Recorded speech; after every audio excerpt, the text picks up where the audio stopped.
Hey, Jeff. Hey, Eric. How are you? I'm pretty good. How are you? Doing well, thank you. I woke up this morning. The sun was out. You felt good. I did. I feel different. I feel like, you know what?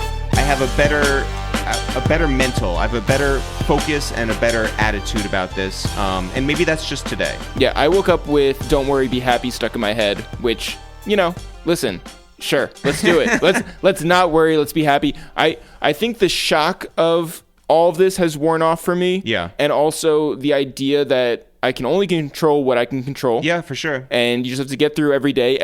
That's right. So I'm waking up. I'm feeling good. I'm trying to use Twitter less. And same. Use yoga more. Use the Nintendo more. Yeah, well, I'm trying to limit Nintendo only because I don't want to get tired of it. That's right. That's true. So it's like a drug where I'm like, I was so excited for it to come. Yes. And I was like, okay, we can only play an hour a day. Can't get addicted to it. But I feel like we should play more than 1 hour today. Jeff was on the podcast today. On the podcast today is Big Body Bes. Oh man, and we talked to him about everything. Everything. Things I didn't expect. I don't think you're gonna focused plan with him. No, it sort of goes this way and that. That was so much fun. But he's awesome. We had real life Kazeem. Shout out to Kaz, who is starting a new podcast called Say Less. He has a whole bunch of great guys over there on his guest list. Yep, and we also had Mic Geronimo, the very much awaited interview. Yeah, shout out to Mic Geronimo. But we're gonna do a full interview with him at one point. Yeah. He's just a great guy who is very centered and very focused. And so I think this episode is really cool because you get the political stuff, you get the mental stuff, you get the wild stuff. It's just all really great and a good idea of where we're at as a nation right now. So first, let's get on the phone with Big Body Bes.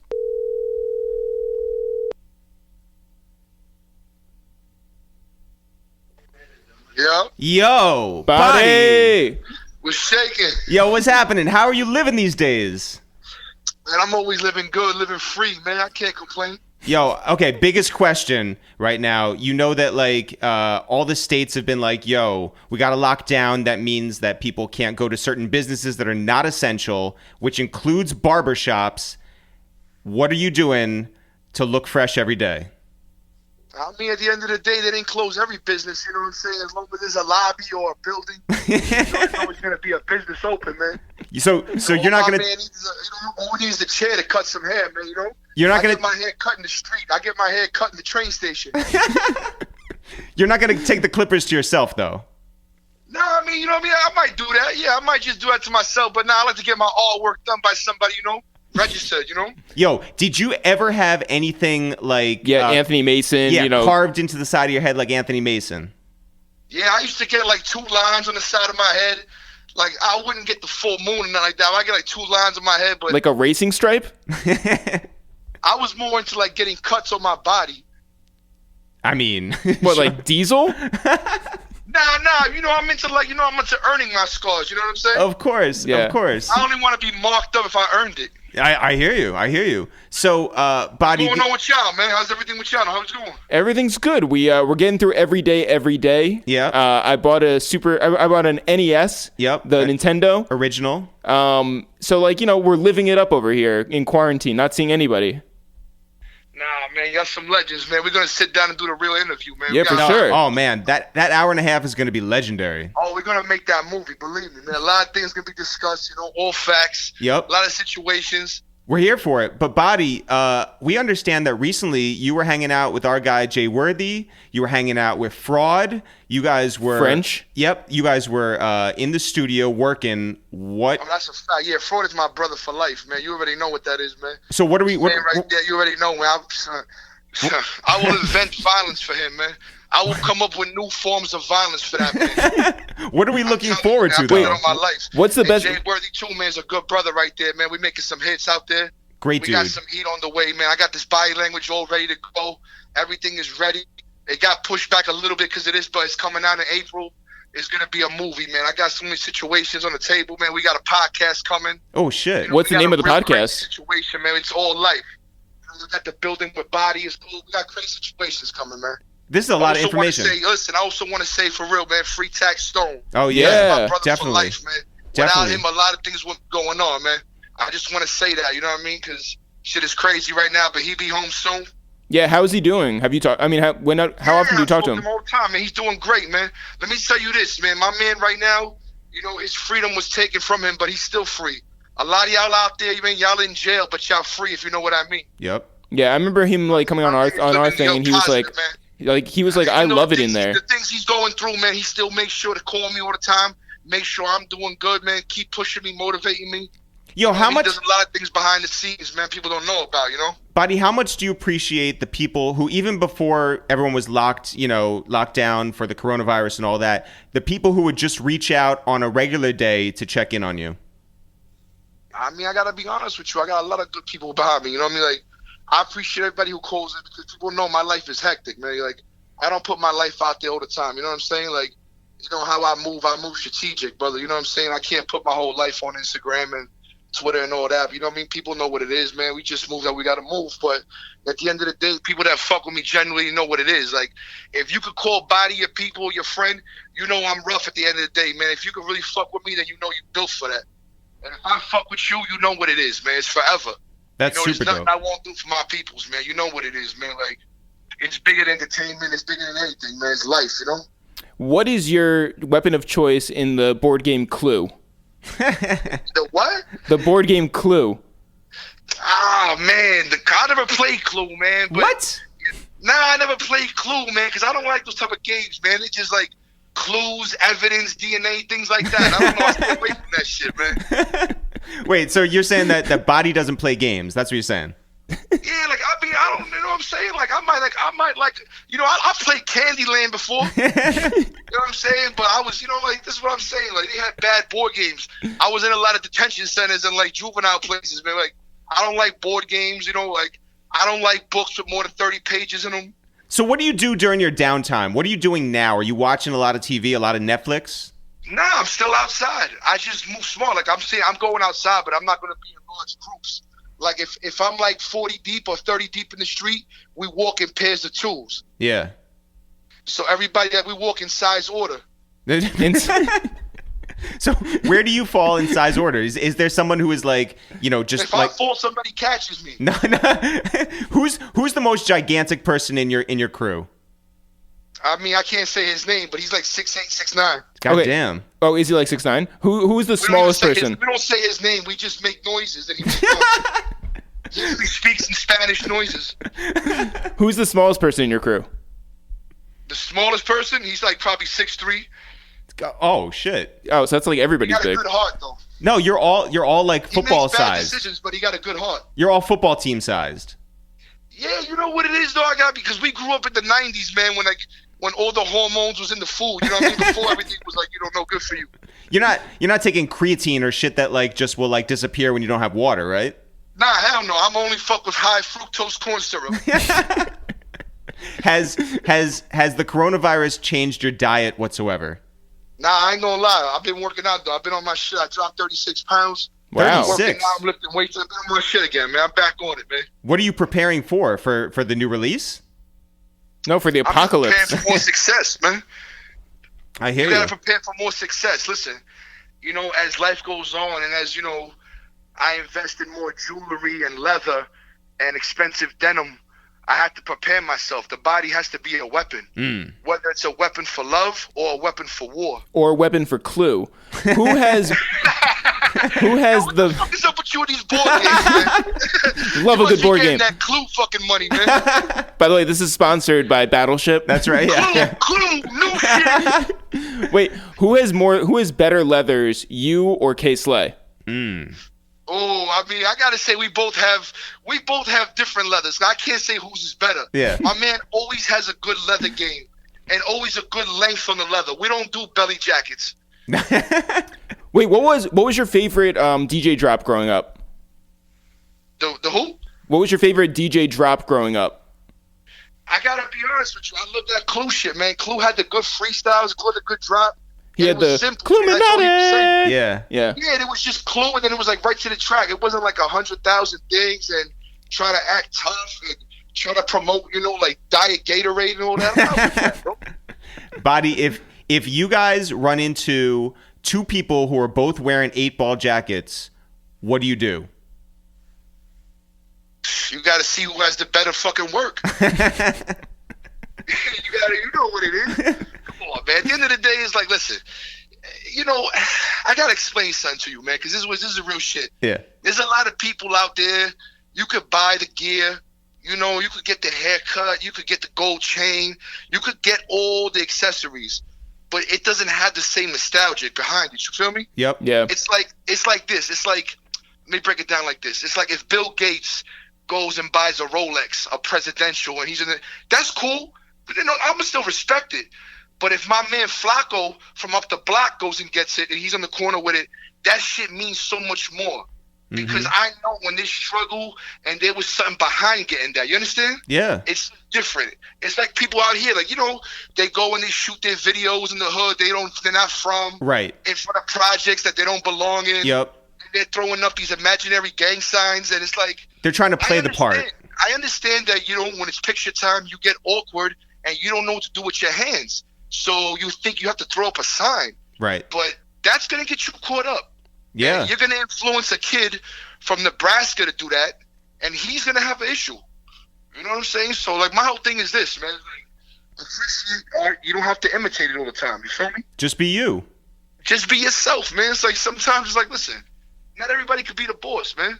Somebody got to hold the door open. You know what I mean? Absolutely. I'm great at holding doors open. Yeah, you're a sick man. They don't got medicine, man. What's good, man? So, are you... What's going on with y'all, man? What's going on, man? Put me on, man. What kind of dance moves you been doing lately? I'm doing all the TikTok moves. Yo, my renegade is crazy. Yo, we're just trying not to go crazy around here, It's like... Every time you go to the grocery store, you don't want to worry about like the other people around you. We're trying to be mindful of everybody's social distancing and everything that's but y'all some good brothers though, man. Y'all call and check in on me all the time since I have my number. Yeah, absolutely. No, we definitely appreciate you. We're looking forward to when you do sit up here. Yeah, how is your family doing? My family's good, man. I've been checking on my pops, man. He's all right, man. We don't believe in this, man. He come from a hard life, you know what I'm saying? He thinks it's a conspiracy, you know what I'm saying? Really? He thinks it's a conspiracy just to sell medicine. And I'm like, nah, Bob, it's not like that. You know what I mean? Like, your dad's not on Reddit, is he? You know what I'm saying? You know how it goes, though, man. He did time in Albania, man, because of a snitch. So his mind is already, he doesn't trust nobody. Yeah. He doesn't trust cell phones. He doesn't trust a lot of things. So is he watching? He doesn't trust shoelaces. He only has Velcro sneakers, you know what I mean? He doesn't trust shoelaces like it's big shoelace?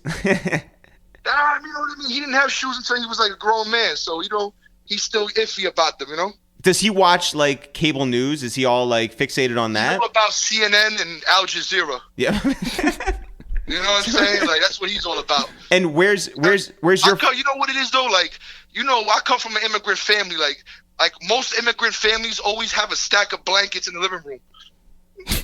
There's just a random stack of blankets on the couch. Do you have that in your crib? Of course. Yeah. I have all sorts of things, man. Wait, so you don't know? I'm a cultured man. You know what I mean? You don't know why it's there. You just know to have it in your place. I mean? Yeah. Yeah. Wait, how did you meet Action first? Man, I met Action Rosen through a mutual person. That was man, I can't really say like what they did, but yeah, it was somebody in the street with a mutual person we knew. And then I met him again through somebody. Wait, how old were you? You were young. I was 17, I believe. Wow. Yeah, Mayhem too. I met them at a turning point in my life. Are these like your longest like friendships? I wouldn't say longest, no, but I've definitely some that I cherish though. Yeah, for sure. We have made different friendships. You know what I'm saying? Like, but those are definitely ones I cherish though. You know what I'm saying? But I have other people that I grew up with more, Yeah. So I remember we were going down to South by Southwest a couple years ago, and we ran into Action and Alchemist at the airport, right? And everybody was mad that Alchemist checks his bags, and everybody else just did carry-on so they could get out, right? But Al was the only one who actually checked his bags, and then you got to wait for a half an hour. Alchemist, you got to remember, he has to always pack all his magician equipment. He has a portable treehouse. Like whenever he gets upset, he goes and hides in the treehouse. Can you talk about being at Alchemist's house out there in LA and listen to me. That's one of my favorite places in the world. Hip hop hangs out there, and I'll be at Al's crib, man. Like Schoolboy, and everyone's out there. $1,000 in fives and tens, and I really know I'm staying in Al's crib. I'm not going to a hotel. Yep. I can stay wherever I want, but I choose to be there because that shit is like it's like a group home with no rules. It's like everybody's there, nobody's from the same hood. You know what I'm saying? Everybody's from somewhere else. You know, you sit down, you like intake in the lobby, you're like, yo, where you from? What's going on? Yeah, but who's the guy? He always got fire drinks in his crib. Who's the guy who holds the door? Me. Like his wallet's always laying around. You can help yourself to it. Like he's cool like that. Really? That's what I do. Yeah, you help yourself to everything in his wallet. Yeah, you know what? I help myself to Al shit. That's my boy too, man. Wait, what are these fire drinks that he has? Oh, Al? Nah, he always got like some crazy juices, like some organic type of like apple lemon ginger. He'll always have like some what's those shits? The ginger shots. He puts me onto all types of nutrition. I know front. Al's mad smart. Like beyond just making ill music, my man is mad. You know, he has mad knowledge. Absolutely. He always puts me on to health things. He always tries to get me to be healthy. And are you healthy? Yeah, he's getting cut in the gym right now. I'm healthy. I know you're 36 pounds down. I just didn't know if that was like based on like. You know what it was though? The tour life was getting to me, bro. Then the late night eating. Oh, and then yeah. Wilding out. Then going through shit. Like my boy's about to come home right now. Shouts to my bro Rhino. He got like 50 in the wake up. He just sat down. He had a 5-year sit down. If you had one like quarantine snack that you had to just hoard and like make sure that you got at your spot, what snack is that? What snack would I want right now? Yeah. Oh, if I had to have it in lockdown? Yeah. You know I'm going to go for a nice Middle Eastern spread, man. I'm going to want a nice hummus. I'm going to want some sort of shawarmas, some falafel on there. There you go. Nice pita bread. I know y'all can fuck with that. Absolutely. Hell yeah. This is not really a snack, but, you know. Nah, like a snack, you know what I mean? Like, maybe, some sort of Dominican love affair. Can you tell us anything? I saw Action was talking the other day about how Viceland was holding up the release of the new season of the show. Can you talk? Yeah, that's true. And I gotta give it to them, man, because Vice is slick. You know what I'm saying? Like, and when you say Vice, you can't just say like the name because there's people behind that name. They're just trying to hide behind the name. It ain't like every single person behind Vice is doing it. No, of course. There's some people over there that's a bunch of fucking coked up weirdo hipsters that don't respect shit. They running around doing God knows what. They lost a lot of money on all those lawsuits. We know about all the payouts. You know what I mean? They're going through their own things. Yep. And in the midst of all that, it's like they holding back the show. But at the end of the day, it's like, come on, it's like, you know what you're doing. And now is the time when people need the show. They need the content. Yeah, people need the show, but you got to remember, Fuck That's Delicious going to be forever. It's like, my man owns that show. Yeah. At the end of the day, you can't own what somebody else created. It's like we all created it. You know what I mean? You can't create another Big Body. You can't make another Action, a Mayhem, or Al. So it's like, we're still going to do the show regardless, wherever it's at. If we bring it to BET, if we bring it to Hot 97, if we bring it over there, wherever we bring it to Foot Locker, wherever we bring it to the pop. So are you concerned whatsoever traveling in the future? No, I'm not worried about the traveling. What I'm really worried about is like, basically like just, being able, in case something does happen, I might be able to get the health, Yeah. 'Cause I don't got health insurance, I don't like putting my name on applications. Right. So I just like, like my thing is this: if something does happen, are we gonna be okay? Yeah. That's my whole thing. I'm not worried about getting. I'm worried about like if something happens, everybody gonna be all right. Because me, I'm all right, I'm off, but I worry about other people who don't have the finances, Yeah. Other people who are caught up, or about the brothers and sisters that are in jail. Oh my God. Or people that are locked up in the detention centers, or people in the ICE centers. You know what I mean? Like, what's going on with them? Yeah. There's no cameras right now over there for them. Actually, I what's mean, like, going on in the homeless shelters right now. You know what I'm saying? Yeah. Have you talked to Tax about like coronavirus going through where he's at? Yeah, but Tax ain't worried about coronavirus. He got every other virus.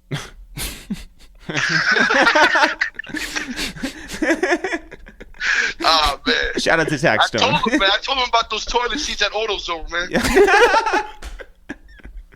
That's my bro right there, man. I heard he opened up a salon in his cell. That's my bro right there, man. Free Tax Stone, East New York. You heard? That's right. Home Street forever. That's my bro, man. We're gonna get his eye fixed when he comes home, man. Body. The new album is called what? It's called Body Language, man. And it's definitely dropping in April, right?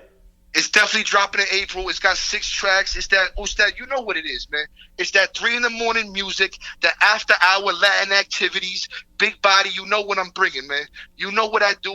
I speak with my own ways, so it's body language. There's been a lot of impersonators, a lot of people trying to do what I do, speak how I speak, imitate the movements, but you know who the originator is. Yo, that's got to be the most frustrating part, when people try to be you, not just try to be someone else, just try to be you, you know? Yeah, but you know what? It's like Action told me. You can't put something out in the world and not expect people to be influenced by it. You feel me? Yeah. It's like, how do I put out my art and then somebody's influenced and they kind of imitate it? How do I get mad at that? It's like the first guy who invented the jump shot. Is he mad at Michael Jordan? You feel me? Yeah. It's like you know what I'm trying to say? It's like somebody who invented the first pen or invented the first fucking beat machine. It's like at the end of the day, he's like, look, the first person who invented hip hop. Yeah, you but gonna get mad at him or somebody else? Come on, at the end of the day, this is what it is. But yeah. All I gotta say is this: anybody in this world who ever made $1 off of hip hop owes love to the Bronx. Don't you ever speak bad about the Bronx in your fucking life. Yeah. Well, that's what I want to say, man. I fuck with y'all heavy. It's the real. Yeah. Big body interview coming soon. We're going to make a movie. It's going to be on film. Yeah. I'm getting the whole thing catered. I'm going to bring 5,000 people with me. None of them know each other. Body. Also, listen, I want to make a big shout out to my brother for fucking life. My man, Amir. You already know what it is, man. Blame the label. Such a good dude. That's my brother right there, man. Peace to him, man. Amir is the greatest. Hard times right now. R.I.P. to his pops, man. You know, For sure, most definitely. Yeah.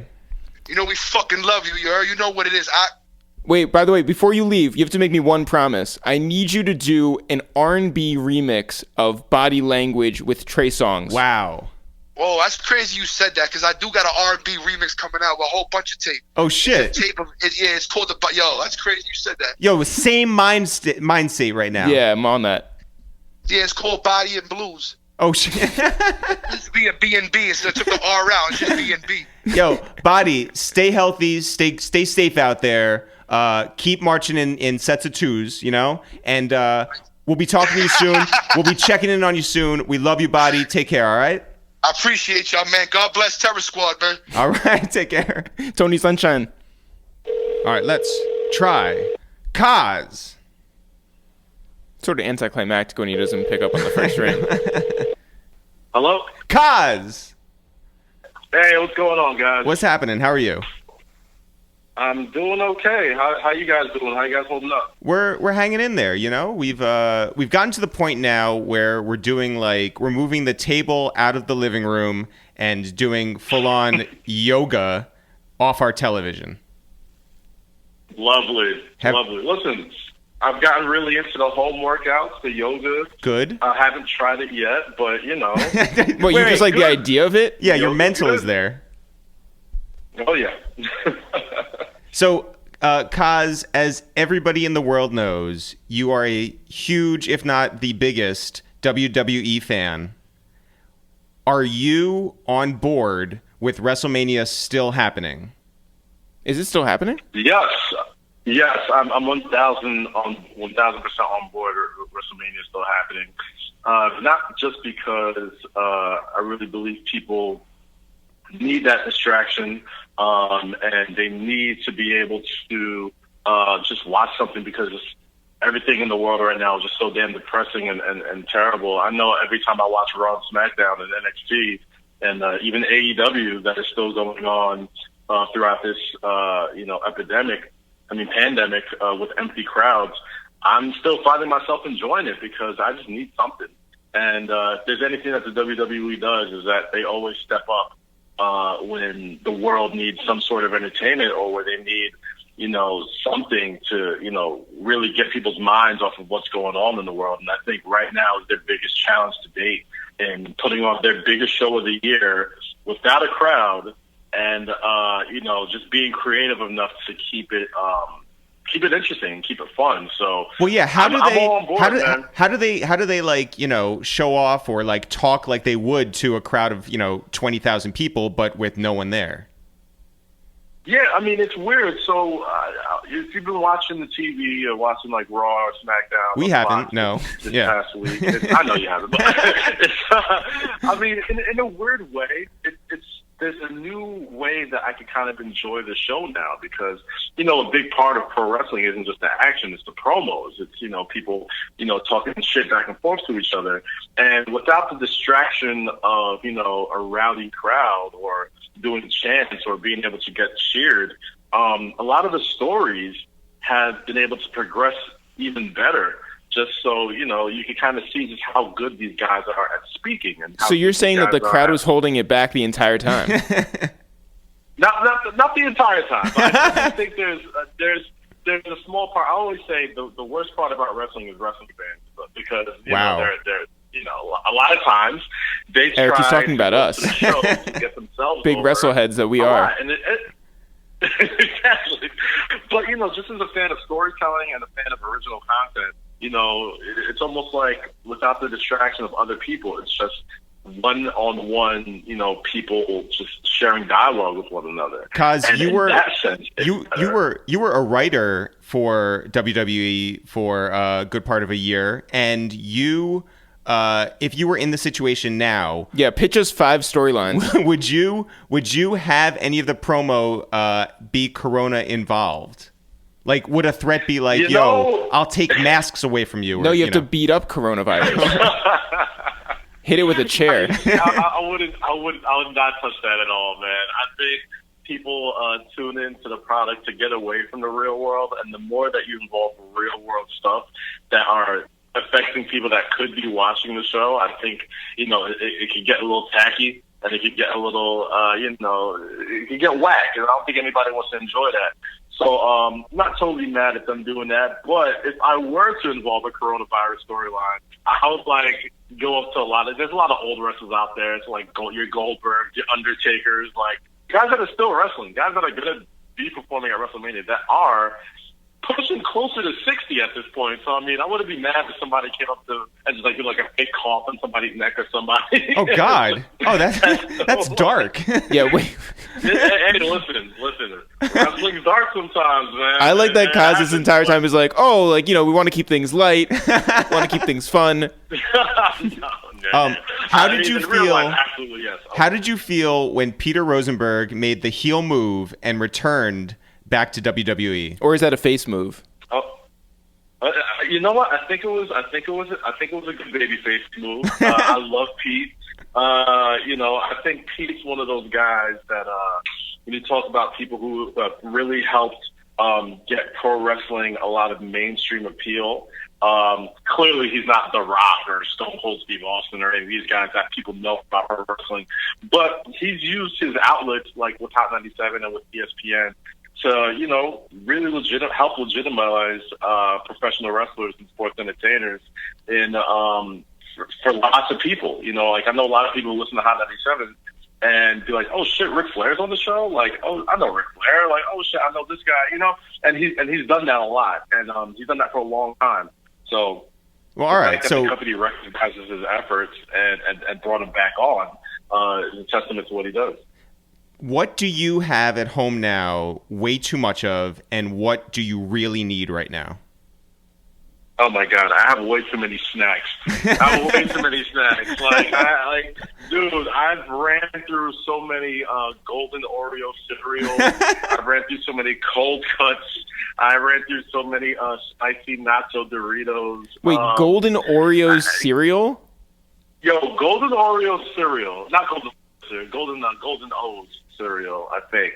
Yeah, it's like flavored golden Oreos, but it's shaped in an O. Oh my God, it's cracking the bowl. They're just sitting there calling your name. Are you a child? Yes.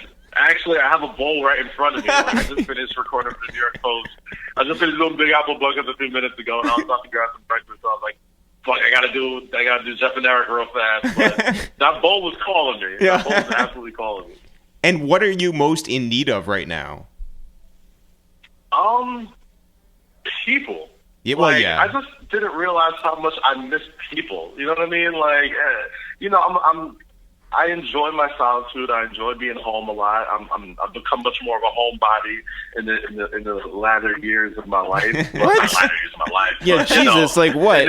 In the recent, Are you like Goldberg age? I've definitely become a guy. Yeah, I'm talking like I'm 80 years old. Yeah. Shit. But no, I enjoy being home a lot. And when we first heard that, like, okay, like you're gonna have to stay home for a couple of days, and oh yeah, this is light work. But man, like I just the energy of people is something I just miss a lot. Do you have a lot of foot traffic in front of your apartment or house, or where do you live? So I got a home now in Jersey. That I live with my girl out here, and it's great. We're in a nice dead end street, so so no foot traffic. A lot of craziness and what's up. So you see no foot traffic. Like it's real quiet out there. Yeah, I was. I mean, it's quiet everywhere, but I was looking at our window just now, and I was just like, man, I should attach like a sign and just says like, this is how starved for attention I am. Yeah. I was thinking about putting up a sign that just said like, say hi, and we would leave our window open. Oh, all right. Then it would have that safe distance of like 20 feet to the street. So. Oh my God, no! It's to the point where it's like I just see random strangers outside and we'll just wave to each other in a weird way. Like, I don't want to sound too much like Thanos a little bit, but like just kind of seeing, I went to go a few days ago. I went to go drive to go pick up some dogs. Do we lose Kaz? Yes. I think we might have lost him. All right, we're going to try him back again.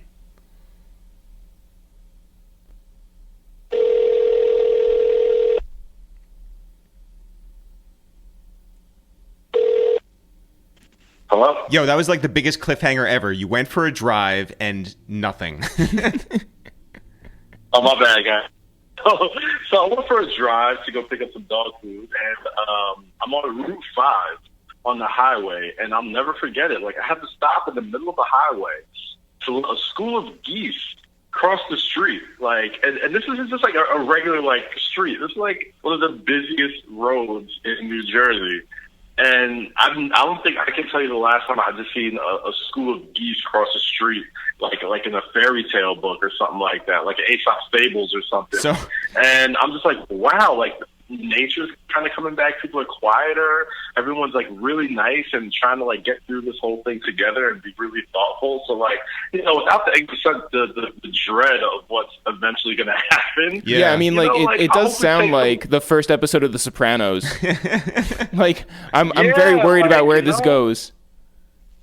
Yeah, no, it's one of those things where it's like, clearly this is awful. But I mean, like, when this whole thing is over, I hope we can take, some of the good things about, quarantining and social distancing. And, I think daps are overrated. I don't need anyone touching my hands anyway. So I'm right. like, oh, great. I don't need to shake hands. It's perfect. Yeah, like, I think Mother Nature just kind of put the entire world on timeout. And was like, listen, this is the only way everybody's just going to calm the fuck down and sit down right now. And, the earth was suffering and the country was suffering. And, hopefully this kind of puts everything in perspective into what's important in life. Your family, the people that you love, the people that you talk to every day, your neighbor, your fellow man. Like, clearly. And WrestleMania, right, yeah. I think it's a beautiful message. I will say I do not think that Mother Nature is a sentient being that thought anything about how we were treating the earth. I think that this was just like, oh, you have a wet market and, a disease forms and transfers to humans and fucks everything up. Right. Yeah. So let me just be a wet blanket. God works in mysterious ways, man. Like, things happen for reasons that could be proved scientifically, and it could absolutely be, with your faith, man. Depending on where it is, you just kind of never know why things happen. But what if this was God's way of telling me to buy a Nintendo NES, which I did do? And that's what this is all about.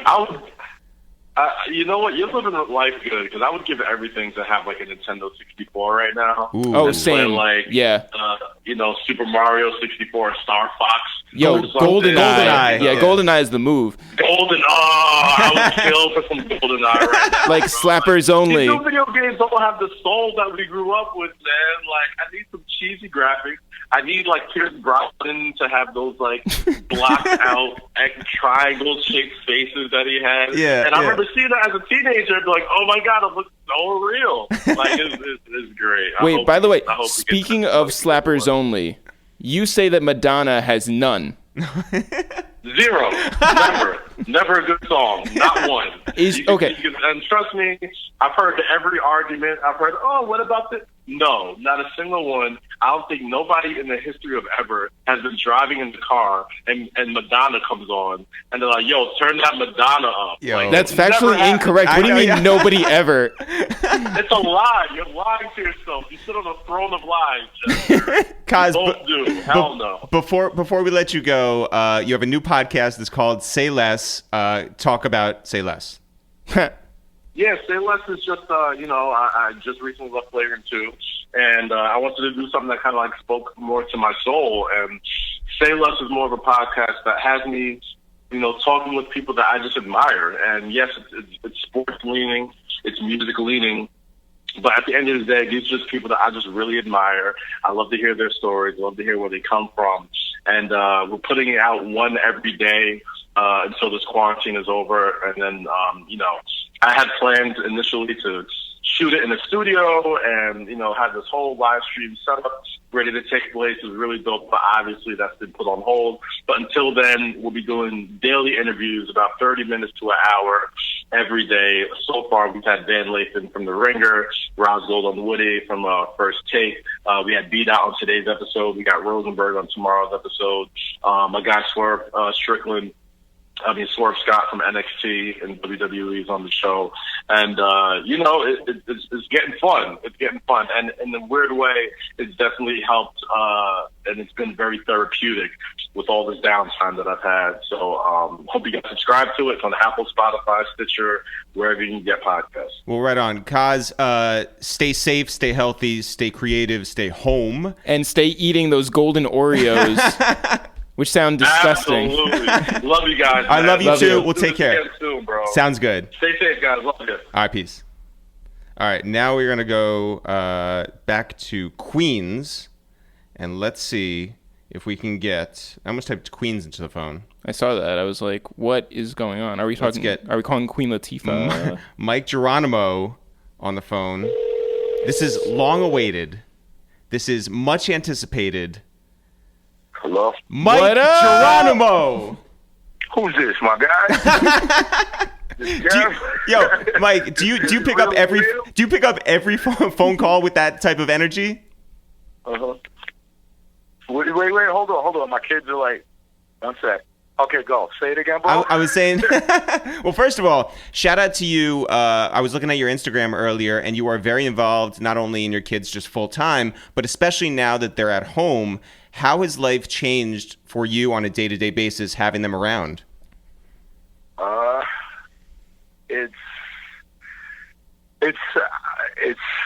It's a mixture of things. Like, I mean, first and foremost, my guys are like everything in the world to me, bro. So being with them every moment is dope, unquestionably. Do we have moments where it's a lot? Hell yeah. Yeah, I mean, you've got 3 kids. I have 3 sons. My youngest is 4. That's Morgan. My oldest is 8. That's Mikey. My middle son, Matthew, he's 6. Maddie has autism. He's mid to high range on the spectrum. Mm-hmm.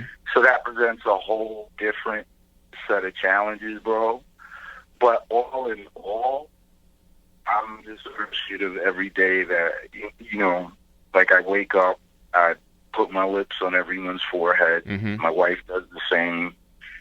And then from there, it's just, all right, they're okay, so whatever else has to unfold today, let it be. We'll be fine. That's awesome. Yeah. So in all of this, bro, like, they're my main concern, bro. And as long as they get up and continue to pester me about, like, I think this is my youngest, Oh no, that's my wife. So my youngest gets up every day. Dad, can we play WWE? And I'm like, yeah, okay, let's do that. You know, the oldest just started a YouTube channel yesterday. So, Awesome. Love that. yeah, so as long as they're doing that, and Matt's cool. He just loves watching, what's his favorite movie now? He just loves watching, like, Star and Frosty the Snowman and Snoopy. And so, you know, he has his remote. He watches his movies. He's good to go. If I see all of that, I'm okay. That's the dope. rest I'll get through. And shout out to their teachers too, who are still involved, just from behind a computer screen now. Yeah, like my son's teachers, all of them, all three of my boys, their teachers have been nothing short of amazing, bro. And just the things we've gone through in terms of establishing, you know, like the chain of communication, you know, with the school and logging into the system. And there's a lot of glitches, but they've been absolutely above and beyond the call, just assisting every parent with making sure that we can get everything activated. So they did that, and it's a little different, like I said, because, you know, they see all their buddies on, like, the screen. And the upside is, I think that, like, the kids in my son's generation, they're way more computer savvy than we'll ever be. Yeah. You know? So it gave me a kick the other day because Mikey was, like, you know, in his classroom, virtual classroom, but I saw the excitement on his face with responding to questions, and that's the good part. The hard part is his Xbox is like 10 feet away. Yeah. So, you know, and then the other thing that I said to my wife, I said, you know, a lot of kids may fall through the cracks because this one puts a lot of responsibility on the child, and it puts a lot of responsibility on the parent that wasn't necessarily there before all of this mayhem. Mm-hmm. And so it's really up to the parent to steer the boat, figuratively speaking. So, and yeah, go ahead. No, I was just thinking about the fact that raising a child during these times has to be probably the most challenging of the times that we've even known. You know, because we grew up and at least, you know, government has never been perfect by a long shot, but you could always count on institutions during weather-related incidents or national crisis. Exactly. And now it's like just throw that all out the window and pray that, like, you know, you have a good governor or a good mayor in town and they're doing their job, you know? I mean, I can only speak for myself, but I've told my wife in the last week and a half, 2 weeks, that we have to thank God that we have Andrew Cuomo. Absolutely. Yeah. You know, because if we didn't have him, like, I feel actually worse. I feel bad for states that are controlled by people that have their own agenda or that have agendas along party lines. Yeah. Yep. And the part that is the most distasteful and most disturbing and just doesn't add up is the fact that this is not a time for anyone to give a shit about what political party they belong to. This is not a time for anybody to sit back and say, okay, well, this may fuck with poll numbers. Nope. Or I might have to remember to do a favor for this senator or this congressional member because that's a red state or that's a blue state, right? Or that's part of my base. And this isn't a time for any of that shit. Or that we focus on the economy because it's going to help your reelection chances. I mean, it makes no fucking sense, bro. Like, I don't know how many people watched the press conference that Cuomo just did. You can tell that he was trying his best to not let his emotions get the better of him because he's trying to be everybody's dad right now. Yeah. And the stark reality of what he just laid out this afternoon, it should hit people in the fucking face the same way that Deontay got punched in his face 2 weeks ago. And I'm not saying that to diss Deontay, that's my man. Of course. You know what I mean? Like, that's my people. You know, shout out to him. But I say that as to say, in a figurative way, this couldn't hit you any harder in your fucking face. So for anyone to be under the notion that you're going to jumpstart this country in terms of employment in the next couple of weeks, when this thing is not just doubling every 2 days, it's damn near tripling every 2 days. It makes no fucking sense. No sense. You won't need money if you don't have a fucking population. And if you do have people that aren't taken out by this angel of death, guess what? They won't physically be in shape to go back out. And there's no proof 100%. 100%, which is why it is vital. It is imperative that they allow these medical people, professionals, to study this thing and to give an accurate prognosis based on the facts that only medical personnel can give. Yeah. If they do not allow that, if they worry so fucking much about the S&P and the Dow and all this other bullshit that won't matter much without the personnel there, they're gonna be in for a rude awakening. Or worse, that they will not wake up the next day, you know? I'm gonna be honest, bro. I don't have faith in them waking up. No, yeah. And I don't think they're gonna wake up until about 3 weeks from now, when they start turning on their televisions and looking at the screens of their smartphones, and they're seeing the footage of how exhausted these nurses, these doctors, these surgeons, these policemen are. Yeah. Or even the delivery people or the cashiers. People, like, yeah. The cashiers. It baffles. It just baffles thought. It really does. It feels like the dark ages right now, and you know, it's hard to figure out like how to save the world, and you feel so small, you know? Yeah, like I saw the how India is responding, which is that nobody is allowed outside their homes for 2 weeks. I mean, and it's just like you sort of have to bite the bullet. You have to because otherwise people are going like bodies are going to be piling up. It's preposterous, bro. It's fucking asinine to come out and tell people.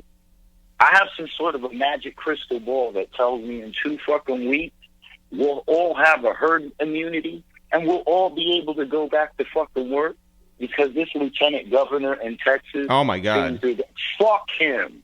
Yeah. It's and I hate to be that real about it, but sometimes you have to curse because cursing is the only thing that lets the person in front of you know how serious you are about how you feel and your thoughts. Unquestionably. Fuck them. Absolutely fuck them. Period, point blank, fuck them.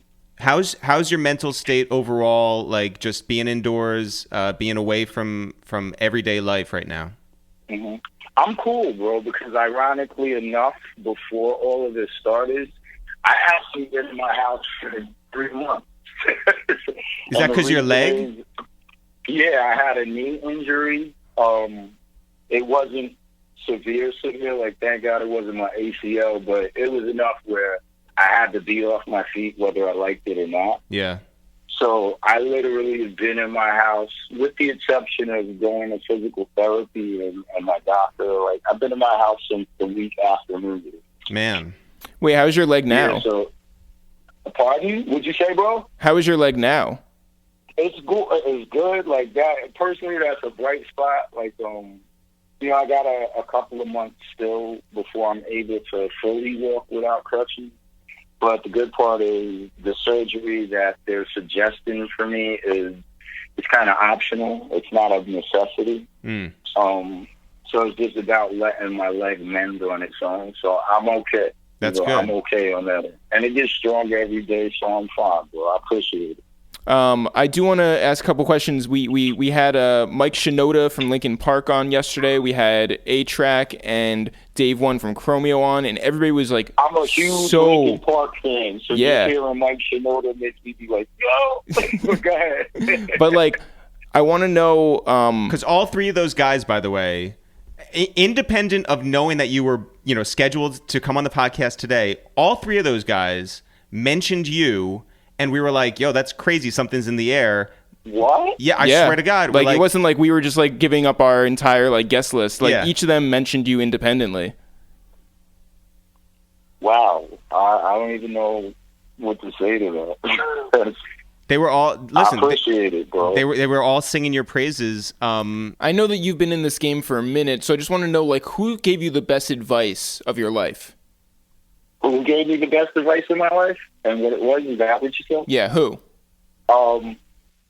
In terms of who gave me the best advice in my life, I'm very, very, very happy to say it was my dad. My dad passed away maybe 6 years ago.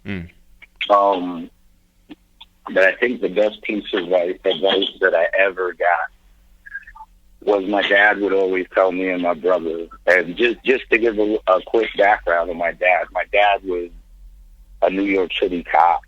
Like, my dad, my uncles were all cops. My dad was military. I spent a good part of my childhood at the 369th Armory in Harlem, Harlem Hellfighters. So that's the kind of guy my dad was, but my dad would always tell me and my brother, well, actually, two things. The first thing he would say is, Michael, don't ever forget everything is relative.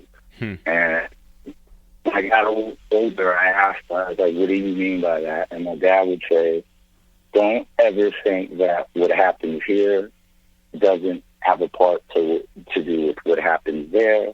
And don't think that all these different pieces of whatever it is in front of you aren't connected. Always keep that in mind. And he was right. And I think the other thing that he taught me was there's 100% of everything. 80% of it's bullshit. 20% of it is the fact. Always cover the 20% that matters first, then worry about the other 80. And if you do that, you'll get the truth out of anything. That's dope. And so, and it's so weird, bro, because going through all of this, one of the biggest things that I've been saying to myself is, I'm so thankful that I had the person I had as my dad. And he may not have been everything in every way, but I'm so glad that he taught us what he taught us, because it, in a weird way, seems to be coming into play now, Mike, so hands down. Yeah. Before we get out of here, do you have a couple of stories? We want to talk a little music, if we could. Can you tell us, when you were coming up, what Queens was like and what the energy was like for someone like you to really represent for your borough and for that time in the 90s? It was lit, man. Like, it was lit, and I just think it was one of those things that it won't happen again. Like, I was fortunate, like, growing up, my next door neighbor was Large Professor. Man. So the first person I was even allowed to go outside with, your mom back then, everybody's mom would ask, who you outside with? Like, were you with and then you would say, oh, well, I'm with JJ, or I'm with this one. But I would always be with Large, and my mom would always be like, okay, if you look poorly, cool. So I was fortunate in the sense that was literally the first person I knew coming outside of my house. Man. Actually, go ahead. No, like, while we're here, I mean, like, could we talk about, like, what was your relationship like with Big Pun? Oh, well, Pun was my bro, man. Like, I was honored that Pun wouldn't even call me Mike. He'd always call me Twin. So, and we would laugh, and we would bug out, and he would call me, like, if he ended up doing a show in Queens, he might just randomly call me and be like, yo, Twin, come to such and such, I'm performing, I want you to come. And I would do it. You know, and Pun to me was one of those people that I met, fortunately, in music, where I think if we'd have never shared music in common, I could have still met him, and that would have still been a friend of me. You understand what I'm saying? Yeah. Some people you meet quick and you just like, same thing with y'all. You know, like, it wouldn't have mattered how I met you. Yep. We just would always be cool. And he was that too, you know? Absolutely. So and you know how close we are with the Locks. Can you talk about knowing them at a young age? Yeah, it was an honor to meet them, bro. And to work with them and to go to Yonkers. Like, I remember Herb taking me to Yonkers when, you know, X lived there still. And I remember one day in particular where I damn near spent like a whole day in Yonkers with them. I want to say they had a car wash or something like that, if I'm not mistaken. And I remember chilling the whole day pretty much, like, with Sheik and T. I think Jada was there for a minute, but then he ended up going somewhere. But I never forget it because it was a cool day. You know what I mean? And it was weird because, you know, like Rough Riders and Rockefeller and Murder Inc., we were all kind of joined in the sense that Irv was a central hub to each three of these crews. Yep. You know what I mean? So I think from that, like, it wasn't a contrived friendship with anybody. Like, we just all naturally had respect for each other, and we just all naturally had, you know, admiration in the sense of the talents that you know we shared, that we had. Like, I remember hearing Jada and Styles the first time ever, and I was like, I don't know who these niggas is, but they are the truth, bro. You know what I mean? And they compelled you to go home and be like, all right, I got to build a better mousetrap. Because, you know, like, this is what's on the horizon. So just to get the opportunity to work with them in the studio and to get the opportunity to you know, to kind of be linked, because as I said, all three of the camps were we kind of were one foot. You know what I mean? And it's an honor and it's a privilege, and just on a personal note, in terms of them as people, they're intelligent and they're good folk, and they also don't take no shit. Yeah. And I think all those things, you know, that's what makes me say, as looking at them as friends, like, I'm honored that they are comrades that I have in this life. You know, so totally. Those my guys forever, bro. Well, Mike, so good like catching up with you right now. Likewise, man. I feel like we have to do like a full episode, like when this is all over, and you can actually come over to our apartment. We can hang out. We haven't seen you in like way too long. We'll do a full hour and a half episode talking about the full journey. Bro, you guys know I am there no matter what. Let's all get through this in one piece, and let's all just get to that day where we can all be in one spot, laughing, joking, drinking, smoking, and just being like, damn, man, I'm glad that shit quit, and I'm glad we all right. I'm there, bro. Absolutely. Yo, love to you, love to your sister. Yeah. Everybody, please, stay safe out there. Shout out to your wife and your kids. All love, Thank Mike. you. And we'll talk to you soon, all right? To y'all, I love y'all. I give my best to y'all, your families, your loved ones, your friends. Stay strong. If I'm able to do anything and you may need anything, don't hesitate to call. Like, we family, bro. We appreciate you, Mike. So I appreciate y'all as well, and I'm sending y'all all the good energy and all the best hopes that I can from my heart. Thank you, bro. All love, Mike. Y'all. Take care. All right. Shout out to Big Body. Shout out to our guy Kazeem, and shout out to Mic Geronimo. Jeff, we back tomorrow? We are back tomorrow. We are back the next day. We are back every single day until this ends. As always, guys, now for real, for real. Sure. We'll see you guys tomorrow.